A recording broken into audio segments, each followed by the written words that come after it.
गांव में एक ठेले वाला था जिसका नाम रामू था। रामू बहुत ही गरीब था। उसके पास एक गधा था जिस पर वो अपने ठेले को लगाता था। रामू के ठेले पर वो मुख्तलिफ किस्म के खाने और खिलौने बेचता था। रामू का एक बेटा राजू था जो अपने वालिद के साथ उसके काम में मदद करता था।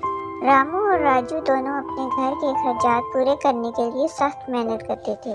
एक दिन रामू अपने ठेले के साथ एक जंगल से गुजर रहा था। उसे थकावट महसूस हो रही थी, इसलिए उसने एक दरख्त के नीचे बैठने का फैसला किया। जैसे ही वो दरख्त के नीचे बैठा, उसने एक परी को देखा जो उसके सामने खड़ी थी। परी ने रामू से कहा, मैं एक परी हूँ, मैं तुम्हारी मदद करना चाहती हूँ। रामू ने परी से कहा, मेरी मदद? लेकिन क्यों? परी ने कहा, मैं हर जरूरतमंद की मदद करती हूँ।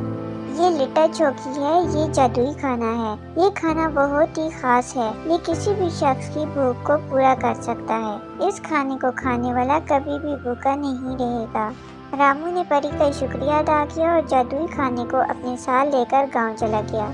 रामू ने अपने बेटे राजू को जादुई खाने के बारे में बताया। राजू बहुत खुश हुआ। उसने कहा, अब हमें कभी भी भूख नहीं लगेगी। रामू और राजू ने जादुई खाने को अपने ठेले में रख दिया। वो अपने ठेले को गांव के मुख्तलिफ हिस्सों में घुमाते और जादुई खाने को बेचते। लोग जादुई खाने के बारे में जानकर बहुत खुश हुए। वो जादुई खाने को खरीदने के लिए रामू और राजू के ठेले के पास जमा होने लगे। रामू और राजू की आमदनी में इजाफा होने लगा।